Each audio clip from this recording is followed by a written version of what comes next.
राजनीतिक रस्साकसी और सियासी दांवपेच के बीच खबरों की तह तक जाने के लिए तीखे तेवर वाले सवाल होते हैं जरूरी होता है सवालों के सामने बैठे शख्सियत का एनकाउंटर।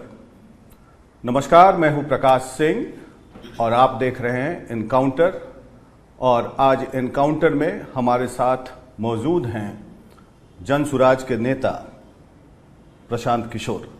मैं नेता आपको कह रहा हूं, अब सब लोग मैं नेता हूं नहीं, मैं जनसुराज का सूत्रधार ही हूं, जनसुराज का सलाहकार हूं, लेकिन नेता तो बन चुके हैं। खैर प्रसाद जी, आप पिछले 2 साल से बिहार के पदयात्रा पे हैं। लगभग बहुत गांव में देखा है हमने कि आप पानी, बरसात, गर्मी सब में आप पैदल चले, लोगों के साथ जनसंवाद किया, कैंप में रहे।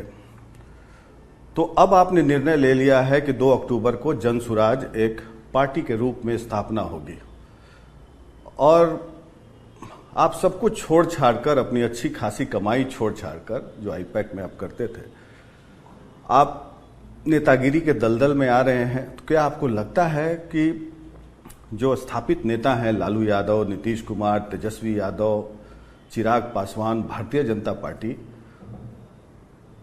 उनको आप टक्कर दे पाएंगे? जो हम 2 साल से कर रहे हैं, हम 2 अक्टूबर के बाद भी वही करते हुए आपको दिखेंगे। ये आप लोगों को लगता है कि आपने इंट्रोडक्शन में कहा कि पहले आप कुछ बड़ा दूसरा करते थे, नेताओं को सलाह देते थे, पैसा कमाते थे। काम तो हम अपने दिमाग से आज भी वही कर रहे हैं। फर्क बस इतना है कि पहले हम नेताओं को, दलों को सलाह देते थे कि किस तरह से आप संगठन बनाइए, कैसे अपने संगठन को मजबूत कीजिए, किन विषयों पर चुनाव लड़िए, किसको टिकट दीजिए, कैसे भाषण दीजिए, कैसे व्यवस्था बनाइए, चुनाव प्रबंधन कैसे कीजिए ताकि आपको विजय मिलेगी। काम हम आज भी वही कर रहे हैं। फर्क बस इतना है कि पहले ये काम हम दल और नेता के लिए करते थे, अब ये काम हमने बिहार की जनता के लिए स्वीकार कर लिया है और जनता को जाकर ये बता रहे हैं, क्योंकि जनता को जाकर ये बता रहे हैं कि भाई तुम साथ में आओ और तुम मिलकर अपना दल बनाओ। क्योंकि तुम कह रहे हो कि 30 साल से, 35 साल से बिहार में, जो देश का सबसे गरीब, पिछड़ा, अशिक्षित, निरक्षर समाज है, सबसे ज़्यादा भुखमरी, पलायन वाला राज्य है, वहाँ पर तुम वोट गलत लोगों को इसलिए दे रहे हो कि तुम्हारे पास विकल्प नहीं है। लोग यही कहते हैं। ऐसा नहीं कि लोगों को पता नहीं है कि नेता गलत है, लोगों को पता है। लोगों को ये पता है कि उनकी समस्या क्या है, लोगों को ये पता है कि उनको ठगा किसने है, लेकिन लोग विवश इस बात पर हो जाते हैं कि उनके पास विकल्प नहीं है। तो मैं, प्रशांत किशोर, सिर्फ इतना ही कर रहे हैं कि उस विवशता को, उस राजनीतिक बंधुआ मजदूरी से आज़ादी के लिए लोगों को हम ये कह रहे हैं कि आप साथ में आइए। आपके पास पैसा नहीं है, आपके पास साधन नहीं है, व्यवस्था नहीं है, चुनाव लड़ने की समझ नहीं है, तो वो चिंता आप प्रशांत किशोर पर छोड़ दीजिए। प्रशांत किशोर आपकी मदद करेंगे, जनसुराज आपकी मदद करेगा।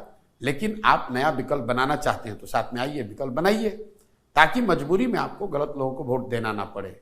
अब इसका परिणाम क्या हुआ है? पिछले 2 बरस में, 2 अक्टूबर को करीब करीब 2 बरस हो जाएगा, मैं कोई 5300 गांव में पैदल गया हूं। 5300 गांव में मैं पैदल गया हूं। करीब करीब 400 से ज्यादा रातें मैंने यहाँ के गांव में सोकर बिताया है।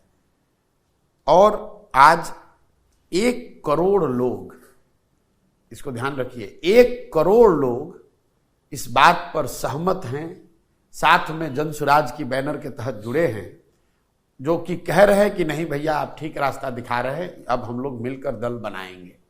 तो 2 तारीख को दल प्रशांत किशोर नहीं बना रहे हैं, 2 तारीख को दल वो बिहार के 1 करोड़ लोग बना रहे हैं, जो 30 वर्ष की अपनी राजनीतिक बंधुआ मजदूरी को खत्म करना चाहते हैं, जो लालू के डर से भाजपा और भाजपा के डर से लालू को वोट देना बंद करना चाहते हैं। और आप देखेंगे कि इसी पटना की जमीन पर देश में पहली बार इतनी बड़ी संख्या में लोग एक साथ आकर दल बनाएंगे। दल बनाने के बाद लोगों की बैठकें होती हैं, दल बनाने के बाद लोग अपने कार्यकर्ताओं, समर्थकों की भीड़ जुटाते हैं।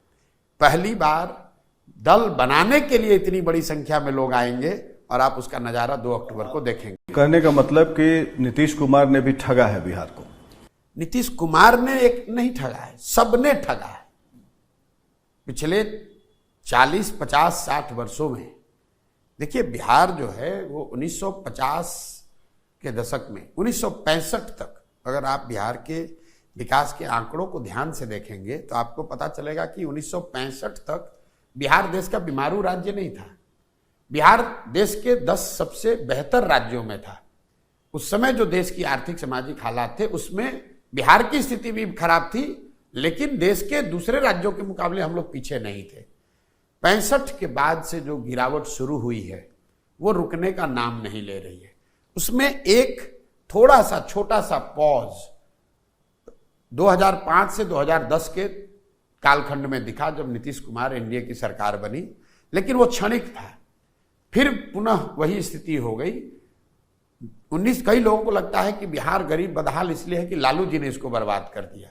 मैं आपको आंकड़ों से बता रहा हूं, 1990 में लालू जी जब मुख्यमंत्री बने, 1990 में ही देश का सबसे गरीब और पिछड़ा राज्य बिहार था।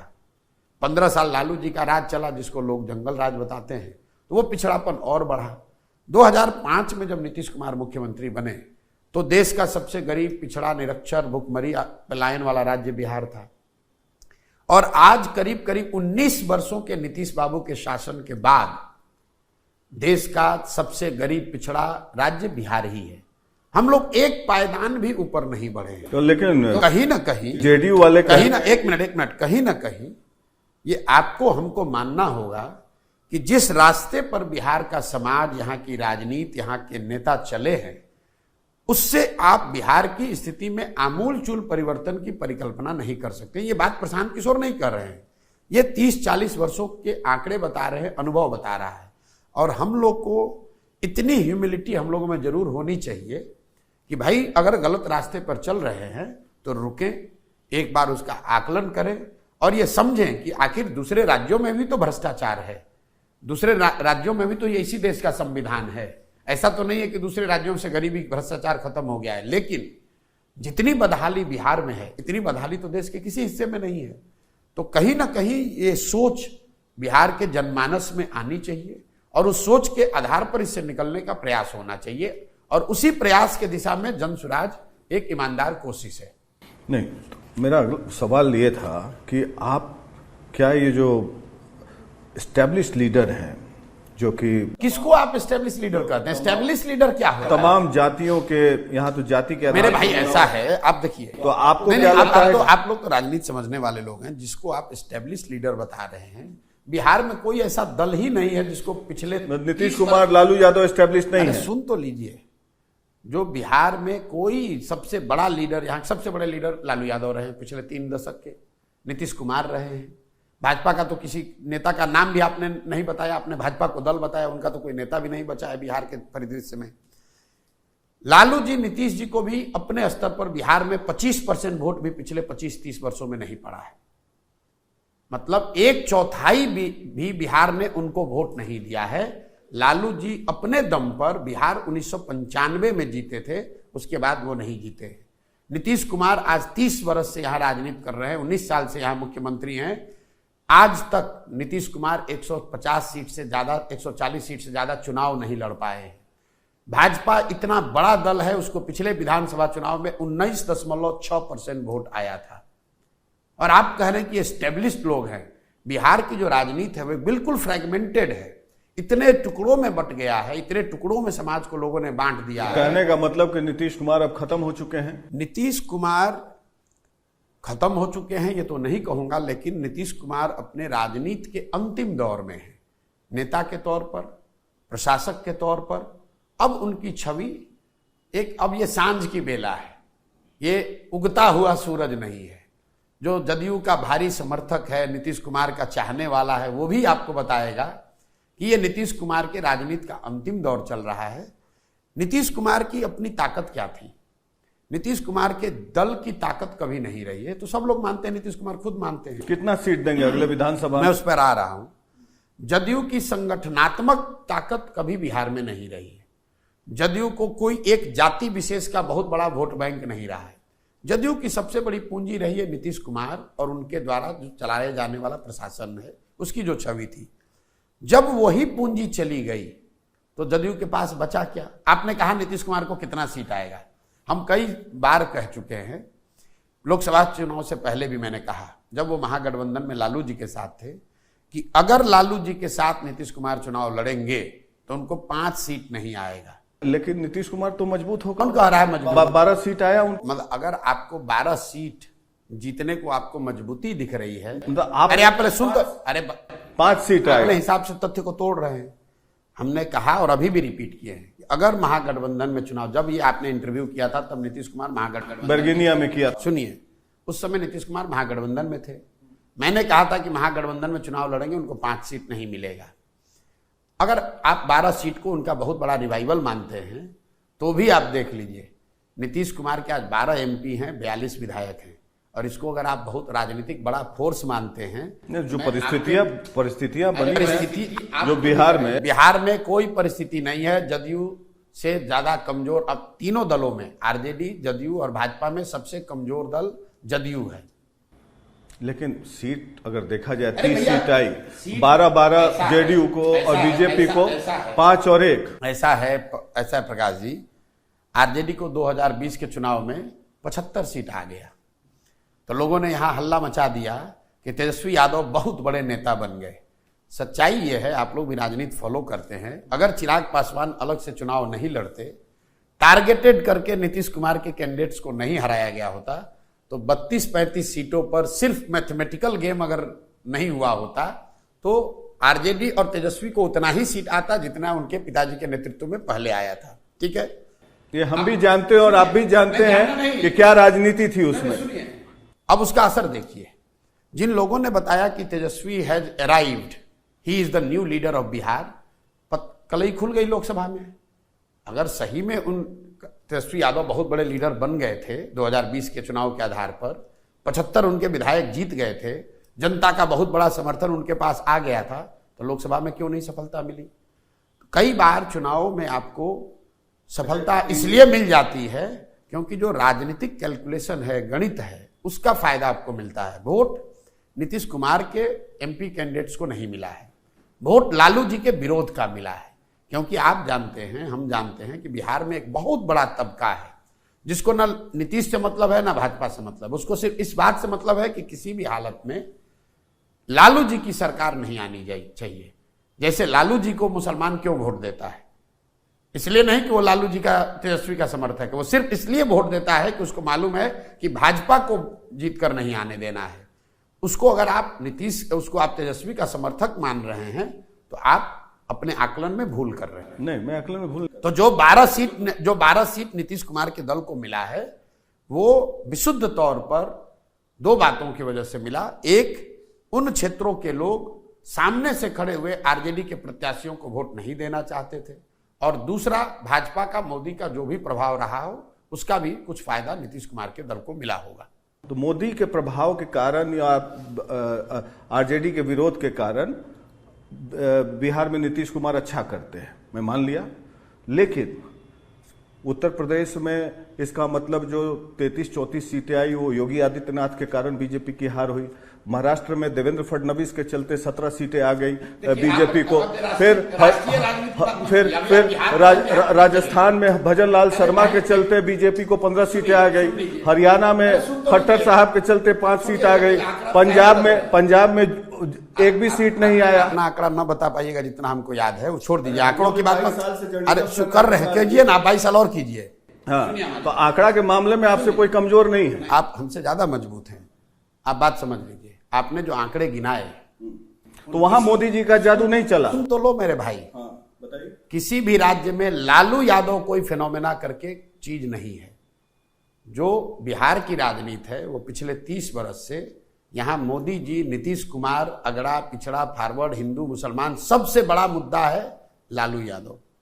या तो आप लालू जी के पक्ष में हैं या लालू जी के विरोध में हैं, और समाज का एक बड़ा वर्ग सिर्फ इसी बात पर वोट करता है कि हमें लालू जी को जिताना है, और एक वर्ग कहता नहीं हमको लालू जी को हराना है। यूपी में वही है, मुलायम सिंह यादव और अखिलेश यादव के खिलाफ है लोग। नहीं है, वो बात नहीं है। ये आप ऐसे सिमलेसली महाराष्ट्र और बिहार की स्थिति को, जो लालू जी का यहाँ पर जो परिस्थिति है, वो परिस्थिति आप हर राज्य में घूमे हैं, मुझे भी हर राज्य में चुनाव कवर करने का अनुभव है थोड़ा सा। तो क्या कहना चाहते हैं? यूपी की परिस्थिति अलग है, बिहार की परिस्थिति अलग है। महाराष्ट्र की परिस्थिति अलग है, पंजाब की परिस्थिति अलग है। कोई भी राज्य ऐसा नहीं है, नहीं, वहां भी मोदी जी का जादू चल सकता है। नहीं, आप गलत बता रहे हैं।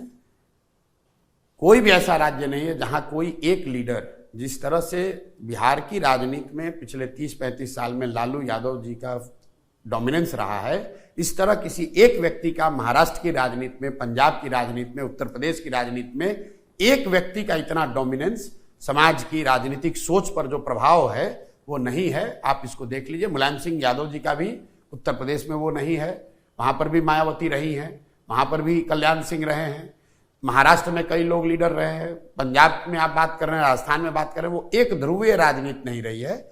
बिहार में जो राजनीति है वो करीब करीब एक ध्रुवीय थी मोदी जी के आने से पहले, लालू जी का पक्ष या लालू जी का विरोध। आज भी वो बहुत बड़ा ध्रुव है।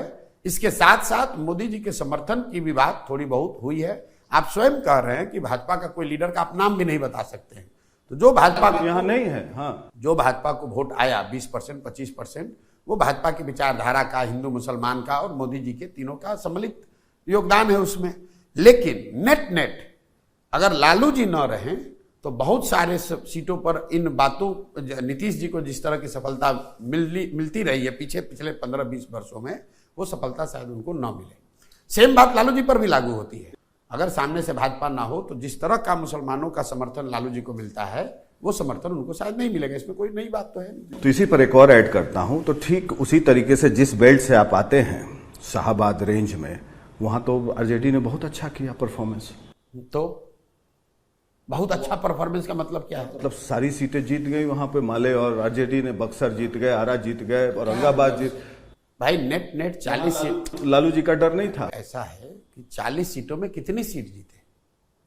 आपने तो अभी कहा कि आपको आंकड़े की बहुत जानकारी है, तो 40 में कितनी सीट लालू जी की पार्टी जीती है वो बता दो आपको। वहां पर डर तो आप जो बता रहे हैं वो बताइए ना कि लालू जी की पार्टी कितनी सीट जीती है। लालू जी की पार्टी तो 4 सीट जीती, गठबंधन ने 10 सीट जीता। कहानी खत्म। मैं आपको इतना ही बता रहा था कि जिन लोगों ने 2020 के चुनाव के आधार पर यह बता दिया कि तेजस्वी यादव बिहार के नेता बन गए हैं, लालू यादव जितने बड़े नेता हो गए, बिहार के सर्व समाज ने उनको नेता मान लिया, बिहार के लोगों ने उनको नेता मान लिया, वो लोग अपने आकलन में बड़ी भूल कर रहे थे।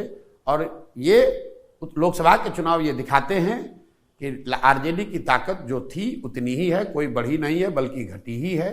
क्योंकि 2019 में इनको 0 सीट आया, 2024 के चुनाव में उनको 4 सीट आया, और 2014 में भी उनको 4 या 5 सीट ही आई थी।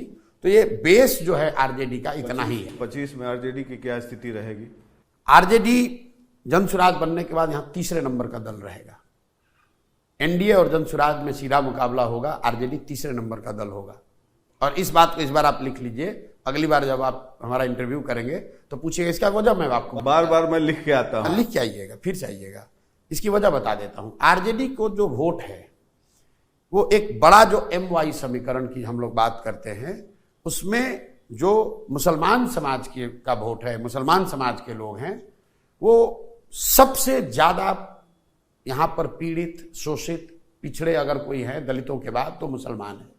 और वो 30-35 साल से सिर्फ और सिर्फ लालू जी को इसलिए वोट दे रहा है कि वो भाजपा को वोट दे नहीं सकता है।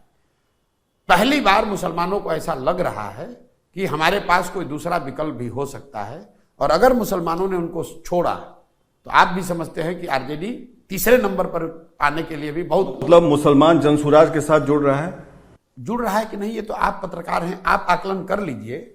आरजेडी ने पत्र निकाल कर ये कहा है कि भाई हमारा दल मत, आप दल छोड़कर जनसुराज में मत जाइए, ये जनसुराज ने नहीं कहा है। जगदानंद सिंह जी ने पत्र जारी किया। जगदानंद जी उनके अध्यक्ष हैं। आप चंपारण से शुरू कीजिए और जिले वाइज आरजेडी से जुड़े हुए जो बड़े मुस्लिम लीडर रहे हैं, ऐसे लोग जो 20-20 साल से आरजेडी के संगठन के उन जिलों में प्रमुख रहे, माइनॉरिटी विंग के नहीं, मेन विंग के, वो लोग आज कहाँ हैं आप जाकर देख लीजिए। चंपारण में, पूर्वी चंपारण में, गोपालगंज में, सिवान में जो लोग आरजेडी के अगुआ थे, आरजेडी के मेन ध्वजवाहक थे, वो सारे लोग आज जनसुराज में हैं।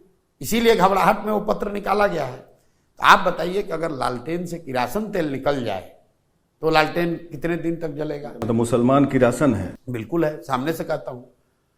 लालू जी के लिए मुसलमान विशुद्ध तौर पर किरासन तेल है, और ये मुसलमानों को समझना है कि वो किरासन तेल हैं, जल वो रहे हैं, जल उनका भविष्य, उनके बच्चों का भविष्य हो रहा है, जल रहा है, और रोशनी कहीं और हो रही है। मुसलमानों को कुछ नहीं मिला है। यादव लोग फिर क्या है? नहीं, यादव समाज का एक बहुत बड़ा वर्ग तो लालू जी के साथ है, बहुत बड़ा वर्ग भाजपा को ही वोट दे रहा है। अच्छा, जैसे दूसरे समाज में लालू जी को कुछ समर्थन है, कुछ कम या ज्यादा, ऐसा नहीं है कि यादव समाज का हर आदमी लालू जी को ही वोट दे रहा है। आप CSDS का आंकड़ा उठाकर देख लीजिए, करीब करीब 40% यादव समाज के लोग उन्होंने वोट आरजेडी के अलावा अन्य दलों को दिया है। खैर, CSDS का आंकड़ा किसने किया मैं नहीं जानता, हम लोग भी घूमते रहते हैं। दूसरी बात कि आप लोकसभा चुनाव के पहले, प्रशांत जी, बीच में आपने एक बयान दिया कि बीजेपी को अकेले 300+ सीट आती दिख रही हैं। तमाम एग्जिट पोल और ओपिनियन पोल ने भी यही सर्वे दिया था। वहां पर आपसे चूक हो गई। विपक्षी पार्टी ने आरोप लगाया कि आप बीजेपी के PR एजेंट के रूप में काम कर रहे हैं। और सुनिए, ऐसा है प्रकाश जी, हमने क्या कहा उसको आप पहले सुन लीजिए।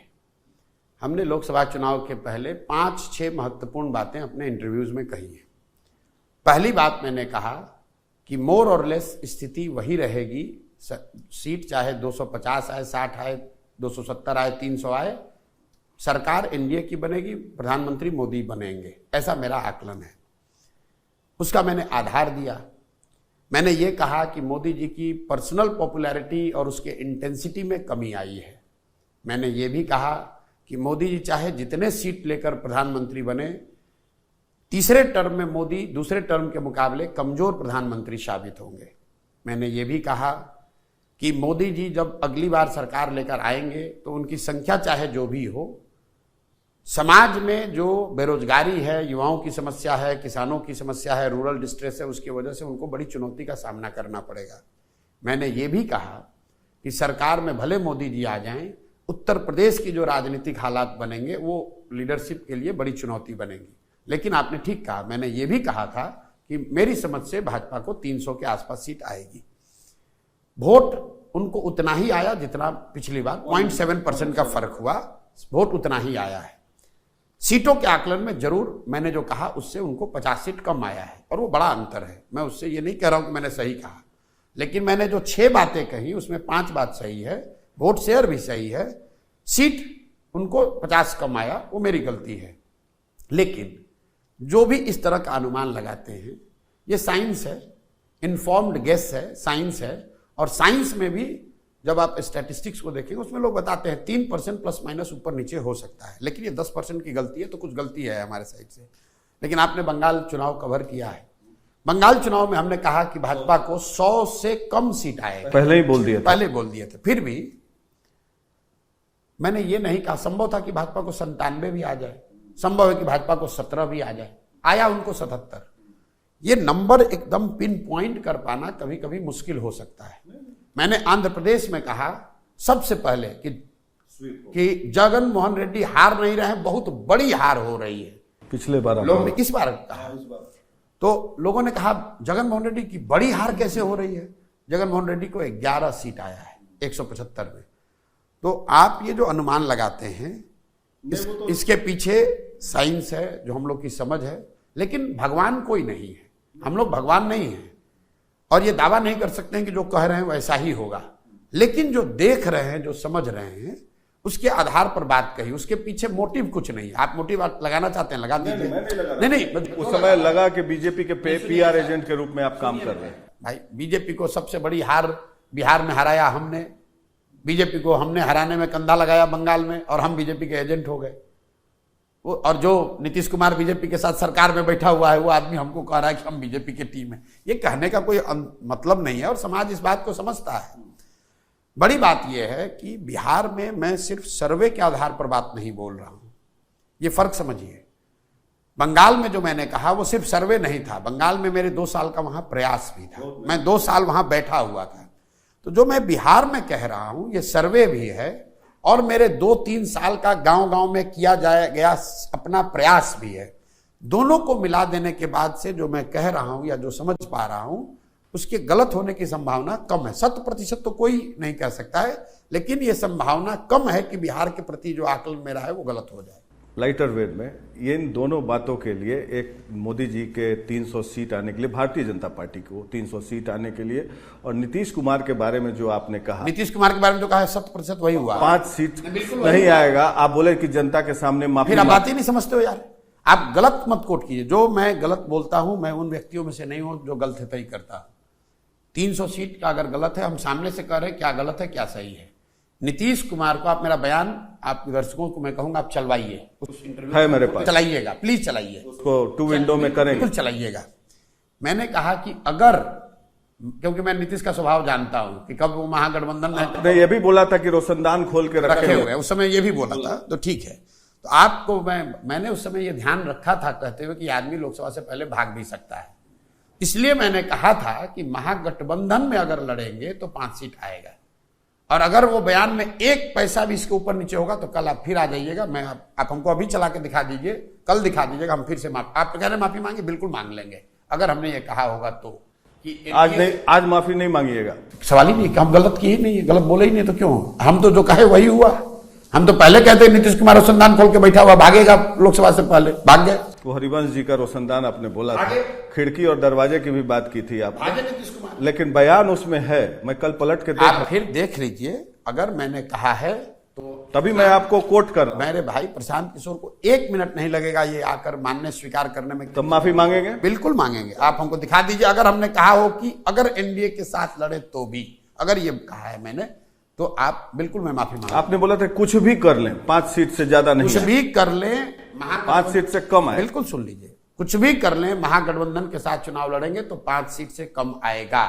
इससे अगर कुछ अलग कहा है तो मैं कल माफी मांग लूंगा। अब आज सामने लाइएगा, आज सामने माफी। कोई बात नहीं, बात खत्म हुई। नहीं खत्म नहीं हुई, इसको मैं रखूंगा, हम लोग आपकी बातचीत होते रहती है, लेकिन इंटरव्यू को आगे बढ़ाते हैं। उस समय प्रशांत जी, एक उस इंटरव्यू में आपने यह भी कहा था, हमने पूछा था कि राहुल गांधी कैसे नेता हैं, और आपने कहा था कि राहुल गांधी में ही पोटेंशियल है, नीतीश कुमार कन्वीनर नहीं बन सकते हैं। और इस बार देखा गया कि विपक्ष ने अच्छा प्रदर्शन किया, करीब 60 सीटों का अंतर है दोनों के बीच में, बीजेपी और इंडिया फॉर्मेशन में। राहुल गांधी ने प्रदर्शन अच्छा किया, लेकिन उस समय आपने एक बात कही थी कि इस बार अगर राहुल गांधी चुनाव हार जाते हैं तो बार बार पीएम के कैंडिडेट वो न बने, किसी दूसरे को मौका। आपने हाथ जोड़कर कहा था कि मैं हाथ जोड़कर राहुल गांधी से विनम्र प्रार्थना करता हूं कि उस दूसरे को मौका दे दे। तो आपको क्या लगता है कि 29 में किसी दूसरे को विपक्ष का नेता बनना चाहिए राहुल गांधी के बजाय? 29 में क्या होगा, तो आज अभी चुनाव हुआ, 29 के बाद कौन करेगा? 2 बातें मैंने उस समय जो कहा था कि अगर राहुल गांधी को इस बार भी सफलता नहीं मिलती है तो इसमें कोई हर्ज नहीं है कि वो बैकसीट ले और किसी दूसरे को मौका दे। लेकिन जहां तक 2024 का चुनाव का सवाल है, मैंने उस समय भी कहा था कि भाई आप माने ना माने राहुल गांधी इसके अगुआ है, तो जो भी थोड़ा बहुत अच्छा प्रदर्शन विपक्ष का हुआ है उसका श्रेय और क्रेडिट राहुल गांधी को मिला ही है। नीतीश कुमार को तो और लालू यादव को और ममता बनर्जी को तो मिला नहीं, वो श्रेय राहुल गांधी को मिला, वही एलओपी बने हैं। लेकिन वही बात फिर दोहराऊंगा कि जो लोग ऐसा बता रहे हैं कि राहुल गांधी हैज अराइव्ड, तो उनको एक आंकड़ा खाली आपको दे रहा हूं, ध्यान रखिए। इंदिरा जी की जीवन में जब सबसे बड़ी हार हुई 1977 में, तो इंदिरा जी को कांग्रेस को 154 सीट आया था, 154। राहुल गांधी की जिंदगी की ये सबसे बड़ी जीत है, तो इनको सीट आया है 99। ये फर्क है इंदिरा जी में और राहुल गांधी में, ये फर्क को समझिए। तो एकदम से ये कह देना कि ये आदमी है, yes he has definitely done better, और अगर उनकी पार्टी ने उन्होंने अच्छा किया है तो उसका श्रेय भी उनको मिल रहा है, लेकिन ये बता देना कि पूरे देश में कोई राहुल गांधी की लहर चल रही है, वो भी बात सही नहीं। राहुल गांधी भविष्य में पीएम के उम्मीदवार। अब भाई मुझे ऐसा है प्रकाश जी कि मैंने अपने आप को बिहार तक सीमित रखा है और मैं चाहता हूं कि बिहार में ही सीमित रहूं। बिहार का चुनाव 25 में हो जाए, उसके बाद देश, दुनिया, अमेरिका, यूरोप सब पर चर्चा करेंगे। अभी तो आप मुझे बिहार का जो चुनाव है 25 में, उस पर जो सवाल है वो आप कर लीजिए। नहीं कुछ क्योंकि आप राष्ट्रीय स्तर के व्यक्ति, राष्ट्रीय स्तर के कोई व्यक्ति नहीं है, हम राष्ट्रीय स्तर के व्यक्ति अगर थे भी तो अब हम गांव के स्तर के व्यक्ति बन के ही रहना चाहते हैं। आप ट्रैवल कर रहे हैं बहुत दूर दराज इलाके में, दलितों को देखा गया कि बड़ी संख्या में बीजेपी से दूर गई इस बार, बड़ी संख्या में। तो ये जो आरक्षण क्रीमी लेयर जो एससी एसटी में अभी सुप्रीम कोर्ट ने जो ऑब्जर्वेशन दिया है अपना कि क्रीमी लेयर होना चाहिए, इसको आप कितना सही गलत मानते हैं? दो विषय है, उसको मिक्स कर रहे हैं आप लोग। एक है वर्गों के विद इन सब क्लासिफिकेशन और एक है जो आरक्षण मिल रहा है उसमें क्रीमी लेयर हो या ना हो, दोनों अलग अलग विषय है। जहां तक सब क्लासिफिकेशन की बात है तो मैंने अपने पहले भी वक्तव्यों में कहा है, जन सुराज, प्रशांत किशोर, हम लोग के साथी, हम लोग का विचारधारा जो है, हम लोग सब क्लासिफिकेशन के पक्ष में हैं। जो सुप्रीम कोर्ट ने बोला है, कोर्ट ने क्या बोला उससे हमको मतलब नहीं है, सब क्लासिफिकेशन के हम लोग पक्ष में हैं। और ये कोई पहली बार पहले दिन की घटना नहीं है। आज यूपीए 2 की जब सरकार थी तब रोहिणी आयोग बनाया गया था, तब ओबीसी के सब क्लासिफिकेशन, ओबीसी रिजर्वेशन के सब क्लासिफिकेशन के लिए कमेटी मनमोहन सिंह जी ने बनाई थी।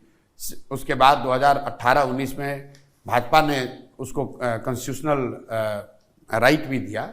वो चर्चा देश में चल रही है, देश के कई हिस्सों में, दलित समाज में, ओबीसी समाज में इस तरह के आंदोलन चल रहे हैं। जैसे अगर आप आंध्रा चलेंगे तो वहां पर माला और मडिगा जो दोनों ही अनुसूचित जाति समाज के वर्ग हैं, उनमें ये बहुत लंबे समय से संघर्ष चल रहा है कि सब क्लासिफिकेशन माला और माडिगा के बीच में होना चाहिए। तो ये विचार के तौर पर मैं उसके पक्ष में हूं। क्रीमी लेयर अलग मुद्दा है। क्रीमी लेयर होना चाहिए, नहीं होना चाहिए, उसका क्राइटेरिया क्या होना चाहिए, ये हम लोग को आज की जो राजनीतिक परिस्थिति जो चलाने वाले लोग हैं, जो कोर्ट है, उनको बैठ के तय करना चाहिए कि इसका मापदंड क्या होना चाहिए कि नहीं होना चाहिए।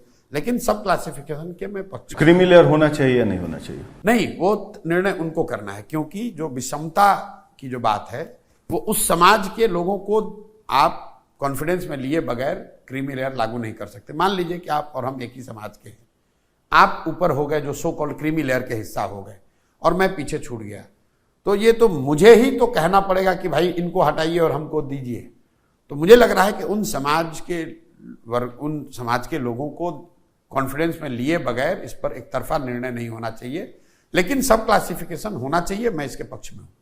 नीतीश जी ने प्रोहिबिशन लागू किया, तो आपको क्या लगता है कि प्रोहिबिशन क्या अच्छी चीज है, खराब चीज है, और आपकी सरकार आएगी तो क्या निर्णय लीजिएगा आप? मतलब 2 साल से हर इंटरव्यू में मैंने कहा है कि मैं शराबबंदी के विरोध में हूं, और अगर जनसुराज की व्यवस्था बनती है तो सबसे पहला निर्णय 1 घंटे के अंदर 15 मिनट में शराबबंदी को हटा लिया जाएगा। उसकी वजह भी मैंने गिनाई।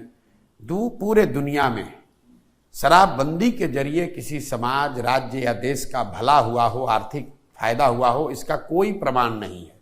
और ऐसा नहीं है कि बिहार और बिहार के नेताओं, नीतीश कुमार ने कोई नई डिस्कवरी की है। इस तरह के प्रयास देश के अन्य राज्यों में हुए हैं, दुनिया के अन्य देशों में, अमेरिका इंक्लूडेड, ऐसे प्रयास हुए हैं। और मेक्सिको बॉर्डर से पुलिस करता था, यूएस में। हर जगह लोगों का अनुभव ये रहा कि इसको लागू करना करीब करीब असंभव है, और इसको लागू करने के नुकसान ज्यादा हैं, फायदे कम हैं। दूसरा, एक इसका मोरल आधार है। जो लोग शराबबंदी के पक्ष की बात करते हैं वो इसके मोरल आधार की बात करते हैं, और वो गांधी जी का रेफरेंस देते हैं, नीतीश कुमार कम से कम। तो मैं रोज ये कह रहा हूं, आपके कैमरे पर भी दोहरा देता हूं, कि गांधी जी ने आज तक कहीं ये कहा नहीं, कहीं ये लिखा नहीं कि सरकार को, फिर से ध्यान से सुन लीजिए, गांधी जी ने ये नहीं कहा कि सरकार को कानून बनाकर शराबबंदी लागू करना चाहिए।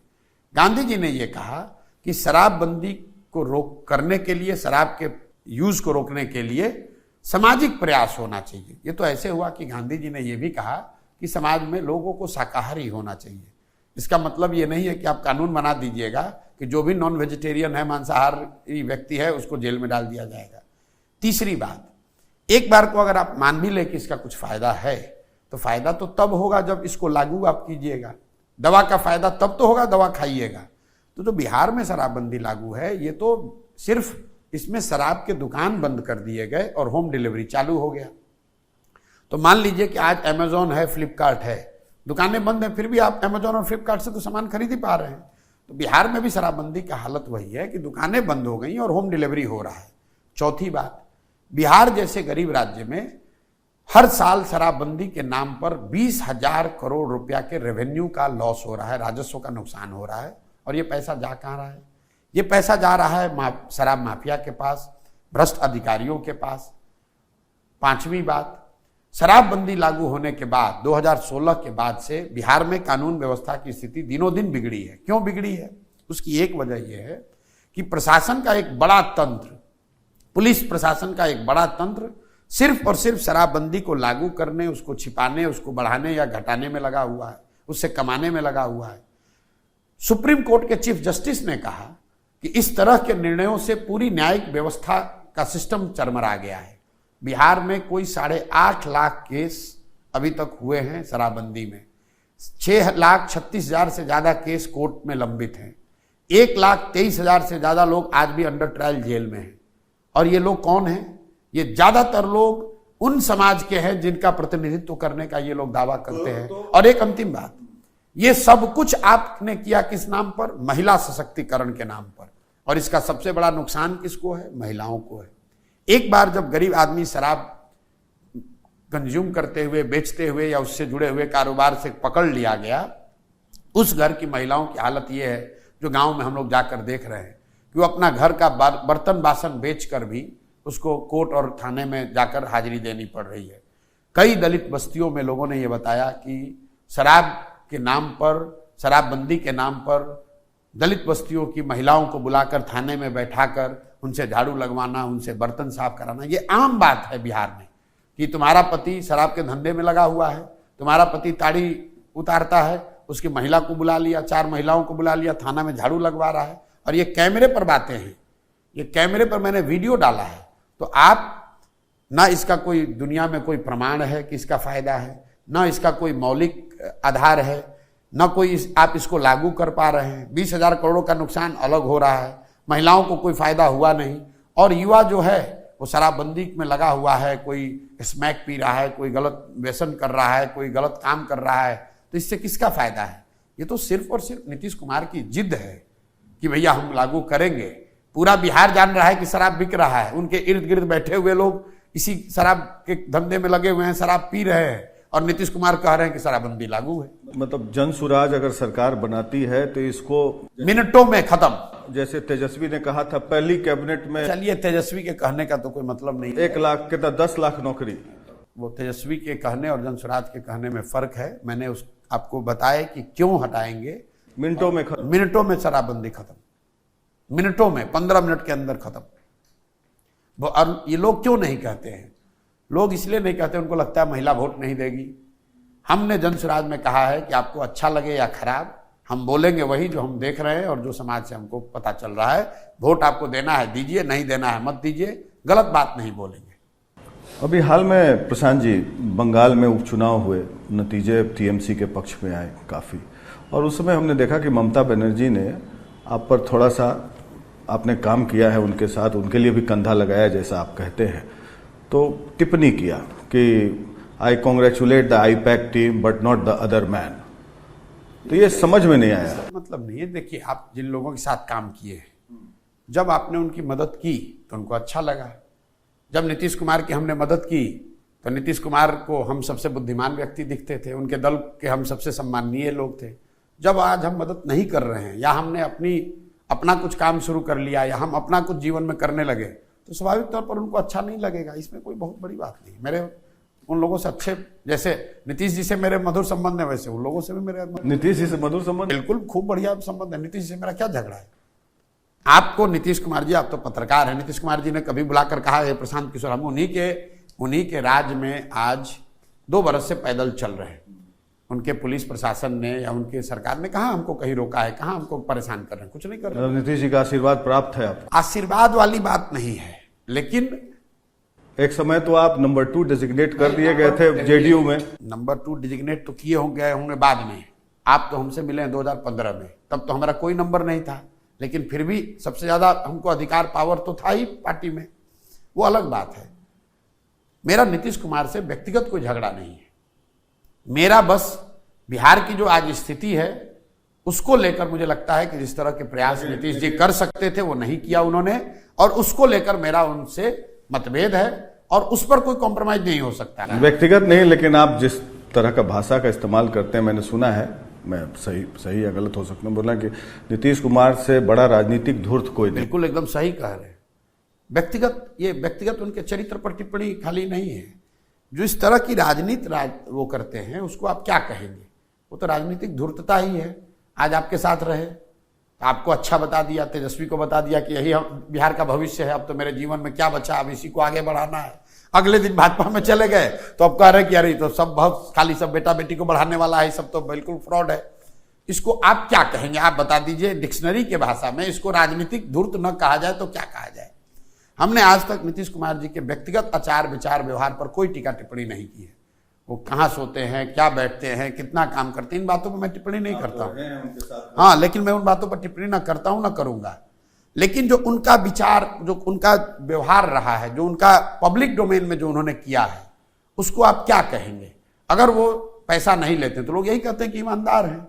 आप मानते हैं कि ईमानदार हैं? बिल्कुल, व्यक्तिगत तौर पर पैसा नीतीश कुमार नहीं लेते। नरेंद्र मोदी और नीतीश कुमार में सबसे ज्यादा ईमानदार कौन है? नहीं, अब ये कोई कंपैरिजन नहीं है। नीतीश कुमार का जहां तक बात है, मैं जितना उनको जानता हूं, व्यक्तिगत तौर पर नीतीश कुमार ईमानदार व्यक्ति है। लेकिन मनमोहन सिंह जी भी बहुत ईमानदार थे, लेकिन पूरे देश ने माना कि यूपीए से ज्यादा भ्रष्ट, यूपीए 2 से ज्यादा भ्रष्ट कोई सरकार नहीं है। आज नीतीश कुमार भले व्यक्तिगत तौर पर ईमानदार हों, उनकी सरकार को लोग अधिकारियों का जंगल राज बताते हैं, पूरी लूट मची हुई है। सरकार में कोई ऐसा विभाग नहीं है जहां पर पैसे लेकर पोस्टिंग नहीं हो रहा है, कोई ऐसा काम नहीं है जहां आप कोई ना पैसा दिए हुए काम करा सकते हैं। तो आपकी ईमानदारी का क्या फायदा जब पूरा सरकार भ्रष्ट है, पूरी सरकार आपकी भ्रष्ट है, तो आपको लोग क्या कहेंगे? प्रशांत जी, आपके बारे में यह भी कहा जाता है कि जैसे आप ये पॉलिटिकल तो डोमेन में आपने एंट्री लिया 2014 के करीब में, नरेंद्र मोदी जी के करीब आए, तो नरेंद्र मोदी जी के साथ काम किया अलग हो गए, नीतीश जी के साथ काम किया अलग हो गए, बंगाल में ममता बनर्जी के साथ काम किया अलग हो गए, जगन मोहन रेड्डी को आपने जिताने में मदद किया, इस बार चंद्रबाबू नायडू को परोक्ष रूप से आपने सहयोग किया, और कॉफी विद कैप्टन किया, राहुल गांधी प्रियंका गांधी के साथ काम किया, उनसे भी अलग हो गए। तो क्या आपका एक डोमिनेटिंग नेचर है जिसके चलते आप अलग हो जाते हैं, या आपके पेज पर people are not on the same page with you? कि आपने जितने नाम गिनाए बहुत भूल भी गए। मैंने स्टालिन के भी साथ, अरविंद केजरीवाल भूल गए, बहुत लोगों को किया। हमारी एक अपनी यात्रा है, हम किसी के ध्वज वाहक नहीं है, हम किसी का झंडा लेकर घूमने के लिए पैदा नहीं हुए हैं। मेरी अपनी सोच है, उस सोच से आप सहमत भी हो सकते हैं, असहमत भी हो सकते हैं। लेकिन जो काम मैं करने आया हूं, मैं किसी से पैसा लेकर उसका झंडा ढोता रहूं, ये नहीं संभव है। आप चुनाव जीते हैं, जिन मुद्दों पर अगर आप चुनाव जीते हैं, अगर आप उसको काम नहीं कीजिएगा, मेरा उससे आपसे इत्तेफाक नहीं रहेगा, मैं छोड़ दूंगा। लोग ये बताते हैं पैसे के लिए काम करते हैं। आप इतने दिन से राजनीति करते हैं, पैसा ज्यादा कहाँ है? चुनाव लड़ाने में ज्यादा पैसा है कि सरकार बनने के बाद उसमें बैठकर पैसा कमाने की संभावना ज्यादा है? अगर पैसे में मेरा इंटरेस्ट होता तो 1 2 नहीं 10 राज्यों में मैंने सरकार को जिताने में कंधा लगाया है। किसी भी राज्य में बैठकर करोड़ों रुपए कमा सकते थे, लेकिन मैं तो उसके उलट, जैसे ही सरकार बनती है फिर मैं उस राज्य को ही छोड़ देता हूं, मैं दूसरे जगह जाता हूं। मेरी अपनी एक यात्रा। क्यों डिफरेंसेस क्यों होता है? कोई डिफरेंस ही नहीं है, मैंने खुद से छोड़ दिया। मैं जगन मोहन रेड्डी जीत गए आंध्रा में, तो मैं आंध्रा में रह के क्या करूंगा? वहां राजनीतिक दलाल बन जाऊंगा या सुपर चीफ मिनिस्टर बन जाऊंगा, मंत्रियों के, नेताओं के, ब्यूरोक्रेट के, ठेकेदारों की बात करूंगा। तो वहां रहने से अच्छा है कि मैं जो काम कर रहा हूं, मैं बंगाल चला गया। इसका मतलब ये नहीं कि मेरा जगन मोहन रेड्डी से झगड़ा हो गया। अगर मैं बंगाल छोड़कर आज बिहार में प्रयास कर रहा हूं, इसका मतलब ये नहीं कि मेरी ममता बनर्जी से झगड़ा हो गया। मैंने ये तय किया कि अब मेरी यात्रा आगे बढ़ गई, मैं अपने जीवन में आगे बढ़ गया, मैं अपने जीवन में जो करना चाहता हूं कर रहा हूं। इसमें किसी से झगड़ा की बात नहीं है, ये कोई व्यक्तिगत बात नहीं है। उन्होंने उस समय कालखंड में मेरे साथ जुड़ना सही समझा, मेरी जो समझ थी उस समय उनके साथ जुड़े, उनकी मदद की। जो मदद किए वो टर्म कंडीशंस के आधार पर उनको काम करना था, उन्होंने काम किया। तो जिनको भी हमने छोड़ा उन सब की दशा क्या हुई? नीतीश जी को छोड़ा, नीतीश जी खत्म, 42 सीट पर आ गए। मोदी जी को छोड़ा, लेकिन मोदी जी तो आगे बढ़ते जा रहे हैं। आ रहा हूं, उस पर भी आ रहा हूं, काहे इतना एकदम घबरा रहे हैं? नीतीश जी को छोड़ा, वहां से देख लीजिए आज कहां है। अमरिंदर सिंह को छोड़े, कहानी खत्म। जगन मोहन रेड्डी को छोड़े, जगन मोहन रेड्डी कहानी खत्म। अरविंद केजरीवाल के साथ मैंने एक छोटा सा काम किया है, लेकिन आज देख लीजिए उनके दल की स्थिति क्या है। आपने मोदी जी को कहा तो मोदी जी को भी 14 में जितना सीट आया था उससे 50 सीट कम ही आया है। तो ऐसा नहीं है कि जिनको मैंने छोड़ दिया वो बढ़ते चले जा रहे हैं, ऐसी बात नहीं है। लेकिन ये भी मैं नहीं कह रहा हूं कि मैं छोड़ दूंगा तो आप गिर जाइएगा। आपकी अपनी यात्रा है। नीतीश कुमार को प्रशांत किशोर ने नहीं बनाया है, वो तो हमसे पहले भी मुख्यमंत्री थे। लेकिन जिस समय में नीतीश कुमार बहुत डिफिकल्ट फेज में थे, करीब करीब हार के कगार पर थे, तब मैंने उनकी मदद की है। तो जो जदयू के लोग जब स्टेटमेंट देते हैं, जब छुटवैया सब नेता सब कुछ बोलता है, तो हम इतना ही कह सकते हैं कि गीता में कहा गया है कृतज्ञता से बड़ा कोई अपराध नहीं है। तो आदमी को राजनीति ठीक है, कृतज्ञ नहीं होना चाहिए।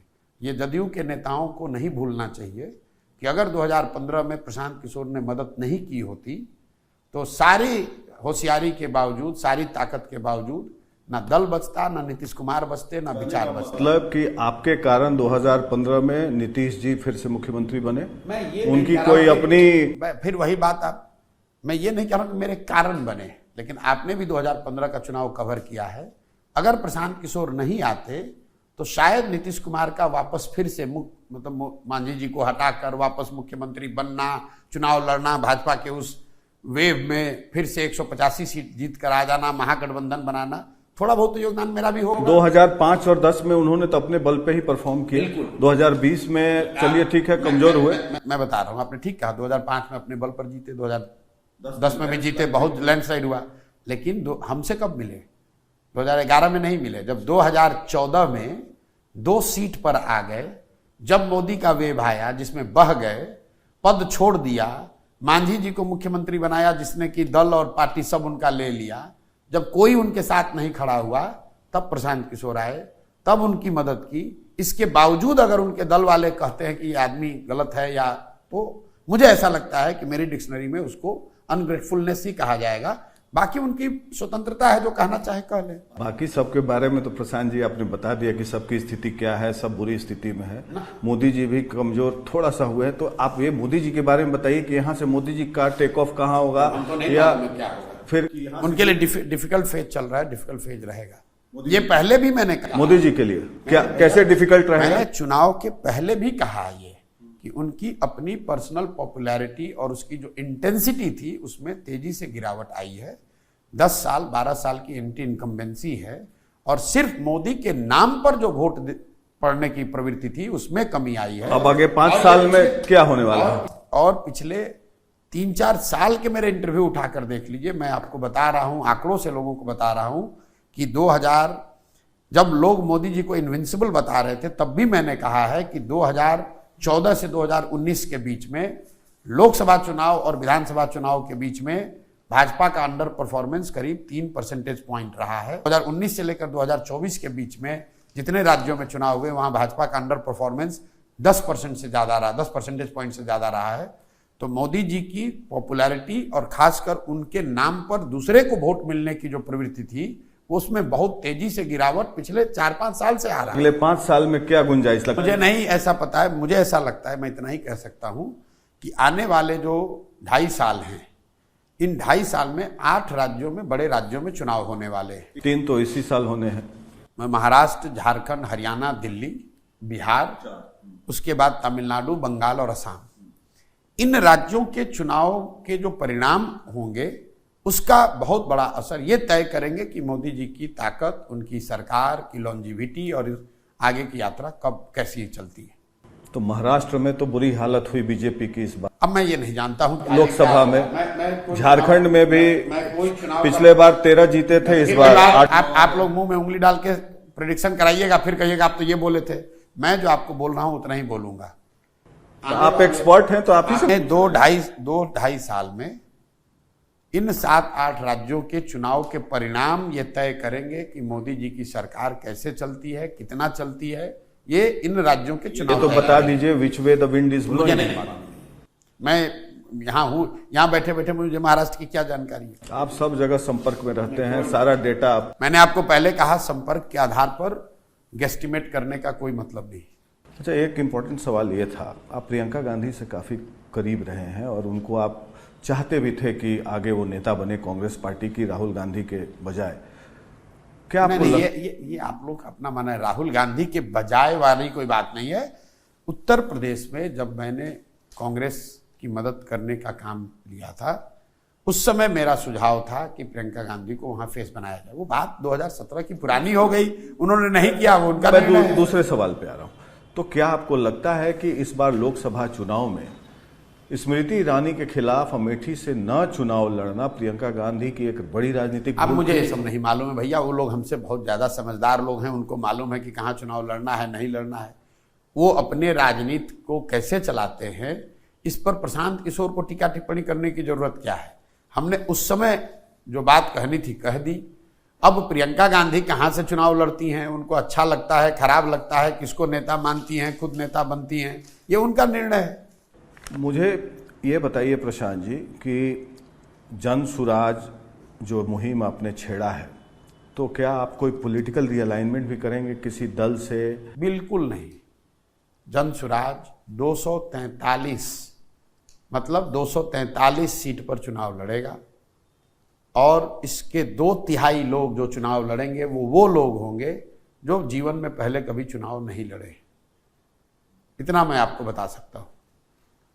बाकी दल में और जो विस्तृत में इसकी जो चर्चा है, 2 तारीख को जब दल बनेगी, इसका जो नेतृत्व चुनकर आएगा वो लोग आपको बताएंगे कि आगे क्या किया जाएगा। लेकिन जो मेरी अपनी समझ है, जो बात मैंने गांव-गांव जाकर बताया है, जिन लोगों को साथ में जोड़कर, आप कहेंगे भाई आप नेता नहीं तो आप ये कैसे कह रहे हैं, ऐसा इसलिए कह रहे हैं कि जिन लोगों को साथ में लाकर ये दल बना रहे हैं उनका ये मत है कि प्रशांत जी हम लोग को बिल्कुल 243 सीट लड़ना चाहिए, कोई गठबंधन रिलायनमेंट की बात नहीं करनी चाहिए और ज्यादातर ऐसे लोगों को चुनाव लड़ाना चाहिए जो नए चेहरे हैं, जो समाज से ढूंढकर नए लोग निकाले जा रहे हैं, उनको चुनाव लड़ने का अवसर दिया जाना चाहिए।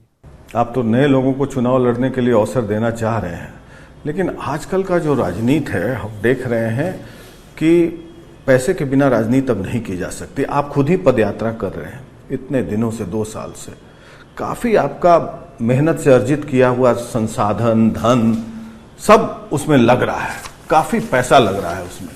तो आपको क्या लगता है कि कोई मामूली आदमी राजनीति कर सकता है? बिल्कुल कर सकता है भाई। मैं हमेशा कहता हूं, ये आप लोगों को ऐसा लगता है कि पैसे के बल पर ही राजनीति होती है।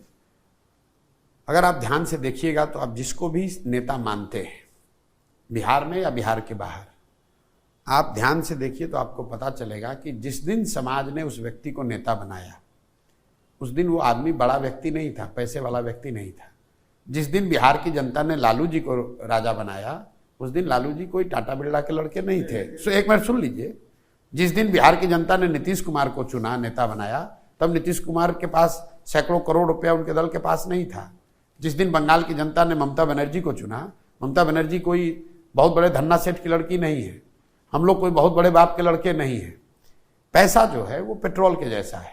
गाड़ी अगर आपके पास है तो पेट्रोल की जरूरत पड़ेगी, लेकिन अगर गाड़ी ना हो तो कितना भी तेल आपके पास हो, उसको उस तेल के कनस्तर पर बैठ के तो आप कहीं जाइएगा नहीं। अगर आप कोई सही प्रयास कर रहे हैं, जनता का समर्थन आपके पास है, तो समाज से आपको पैसे का जुगाड़ कम या ज्यादा हो जाता है। आपने बताया कि 2 साल से आप चल रहे हैं, कहां से इतना पैसा खर्च कर रहे हैं? बिल्कुल दे रहे हैं भाई। कौन दे रहा है? इतने लोगों की हमने मदद की है पिछले 10 बरस में। आप लोग, आपको ना लगता है भाई, ये तो आपका अपना आकलन है, अपने से आप जो कह दीजिए भाई 10 बरस में प्रशांत किशोर ने जो कुछ भी काम किया है, इतने लोगों को बनाया है। ये आप अपना पैसा लगा रहे हैं या लोग मदद कर रहे हैं? लोग मदद कर रहे हैं। लोग मदद, अपना क्या होता है? हमारा अपना कोई पैसे नहीं है। हम तो साधारण डॉक्टर के लड़के, हमारे पास पैसा, हम कोई टाटा बिरला है, लेकिन हमारे पास भगवान का दिया हुआ बुद्धि है और हमने लोगों की मदद की है, 10 साल मदद की है। अब उनके सामने हाथ फैला रहे हैं, उनसे मांग रहे हैं कि किसके सामने हाथ फैलाए ना भाई। आप बड़ा यही आप इनकाउंटर के नाम पर उन सारे लोगों के सामने हाथ फैला रहे हैं जिन्होंने मेरा काम देखा है, जिनकी हमने मदद की है, और उनको ये कह रहे हैं कि बिहार में गरीब से गरीब लड़का भी चुनाव लड़ पाए, अगर उसमें योग्यता है तो वो चुनाव लड़ पाए, पैसे के अभाव में वो पीछे ना छूट पाए, इसलिए छूट जाए, इसलिए पैसा दो। और लोग पैसा दे रहे हैं। मैं आपको एक उदाहरण दे रहा हूं जो अभी देखिएगा जन सुराज में मैं करूंगा। मैं यहां व्यवस्था बना रहा हूं कि बिहार के 2 करोड़ लोग अपने मोबाइल के जरिए जन सुराज को 100 रुपया देंगे। आप बताइए 13 करोड़ के बिहार की आबादी में 2 करोड़ लोग 100 रुपया दे सकता है कि नहीं? नहीं देगा। आपको लगता है नहीं देगा? आपके सामने लेकर दिखाएंगे। और अगर 2 करोड़ आदमी मॉडल फिर कोई और होगा। अब सुनिए ना, पहले 2 करोड़। मैं भी गांव से वाकिफ रखता हूं। अरे भैया, आप गांव के लोगों को मैं भी जानता हूं आप कितनी दिक्कत है गांव के लोगों को। पहले सुन लीजिए। 2012-13 में आपको कहे होते कि फेसबुक से भी चुनाव के परिणाम पर असर डाला जा सकता है, सोशल मीडिया से, तो आप जैसे पत्रकार यही कहते कि हम लोग भी पत्रकारिता करते हैं, इसका कोई असर नहीं होगा।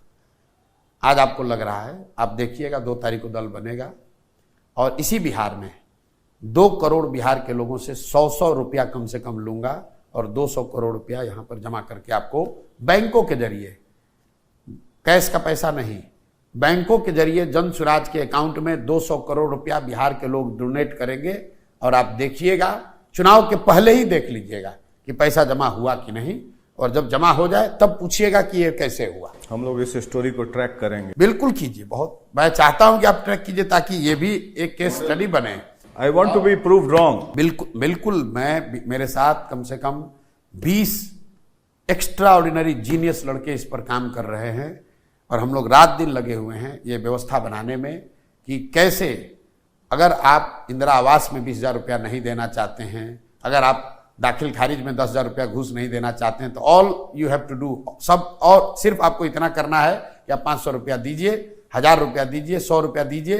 एक ऐसी व्यवस्था बनाइए जिसमें भ्रष्ट राजनीतिक लोग चुनकर न आए, ताकि आपको कल करप्शन का सामना न करना पड़े। अगर आप भ्रष्टाचार से मुक्ति पाना चाहते हैं, आप 100 रुपया दे दीजिए, कुछ नहीं दीजिए, 100 रुपया दीजिए, आपको भ्रष्टाचार मुक्त राजनीतिक व्यवस्था बना कर देंगे। स्टेट फंडिंग ऑफ इलेक्शंस बिल्कुल उसके विरोध में। क्यों?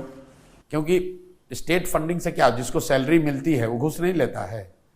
तो स्टेट फंडिंग अगर होगा तो पार्टी वाला स्टेट से पैसा भी ले लेगा और उसके बाद भी करप्शन करेगा। करप्शन जो है, भ्रष्टाचार जो है, ये जरूरत का पैमाना नहीं है।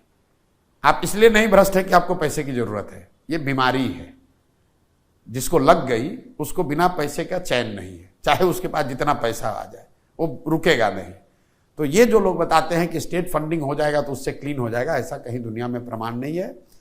जहां पर भी राजनीतिक व्यवस्था में शुचिता आई है वहां पर पीपल्स पार्टिसिपेशन से शुचिता आई है। लोग जब डोनेट करते हैं और जब वो डिस्ट्रीब्यूटेड डोनेशन है, किसी एक आदमी का पैसा नहीं है, किसी 10 आदमी का पैसा नहीं है, तो कोई एक व्यक्ति सरकार के पॉलिसी को या सरकार को नियंत्रित नहीं कर सकेगा। इसीलिए डिस्ट्रीब्यूटेड डोनर्स की बात कर रहे हैं हम लोग। और दुनिया के कई देशों में, अमेरिका में बर्नी सैंडर्स ने इसको करके दिखाया। उन्होंने कैप कर दिया था कि $10 से ज्यादा आप नहीं डोनेट कर सकते हैं।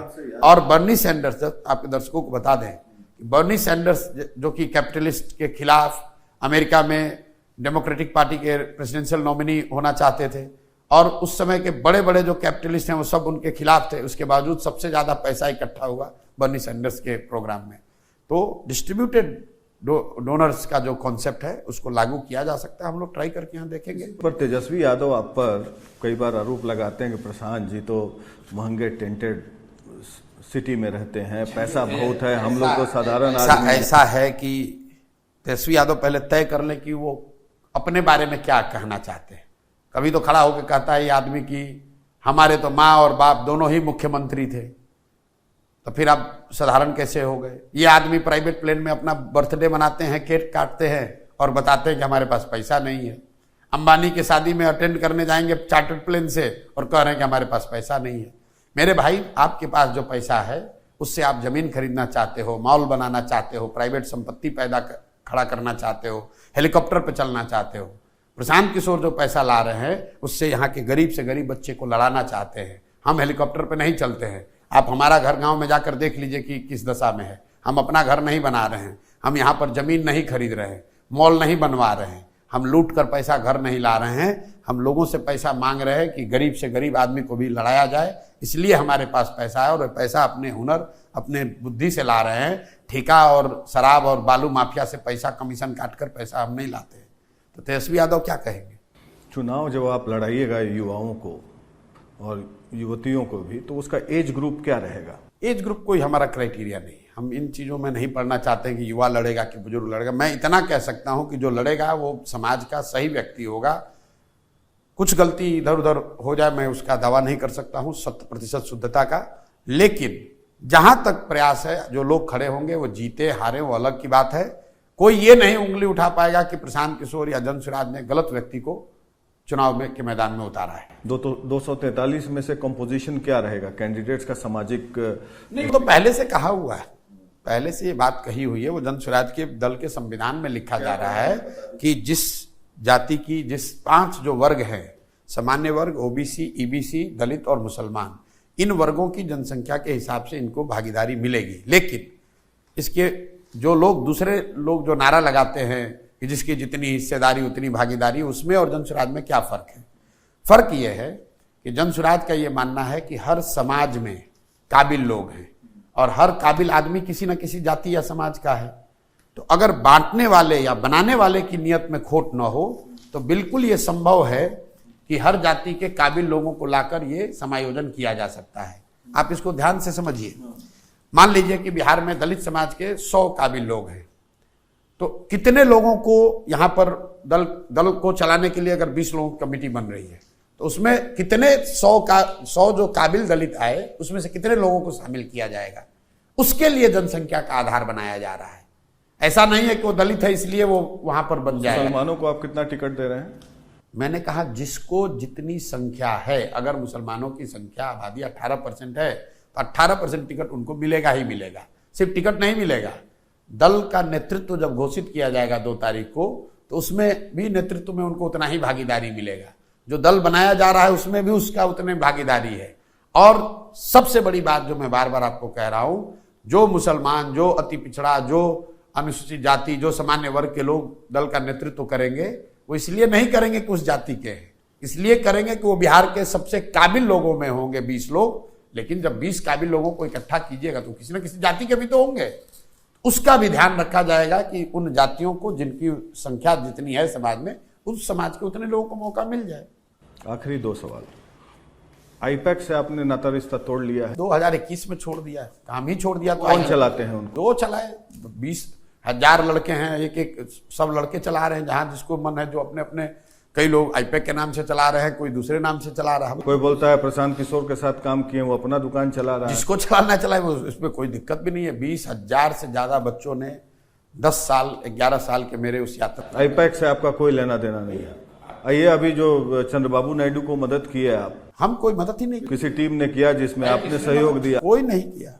ये हमारा स्वभाव नहीं है कि हम बात पलट दें कि कल आज चंद्रबाबू नायडू जीत गए तो हम जबरदस्ती उनके जीत का सेहरा अपने सर पे बांध दें। आप नहीं है चंद्रबाबू नायडू? बिल्कुल नहीं भाई, कैमरे पे कहा हुआ। हमने जब वो काम ही छोड़ दिया, लेकिन काम छोड़ दिया इसका मतलब ये थोड़ी कि हम नेताओं से मिलना बंद कर देंगे या पत्रकारों से मेरी मुलाकात नहीं होगी या बुद्धिजीवियों से हम मिलेंगे नहीं। नेता जो जानता है इस क्षेत्र में है वो मिलता है, बात करता है, बात होती रहती है कि कई लोगों से बात होती रहती है।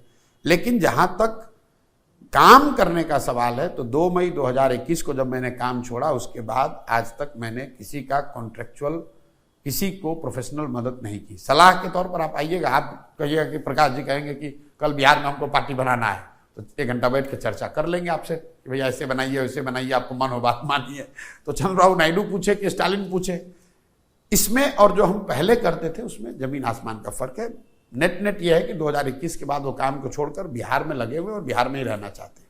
आखिरी सवाल यह है कि आप 2 साल से बिहार में पदयात्रा कर रहे हैं, घूम रहे हैं, काफी सेक्रीफाइसेस है इसमें फैमिली पर बड़ा असर पड़ता होगा। आपके छोटे बच्चे हैं, शायद बोर्डिंग में पढ़ते हैं, और पत्नी भी आपकी असम से है, तो कैसे मैनेज कर रहे हैं? ये व्यक्तिगत सवाल मैं पूछ रहा हूँ।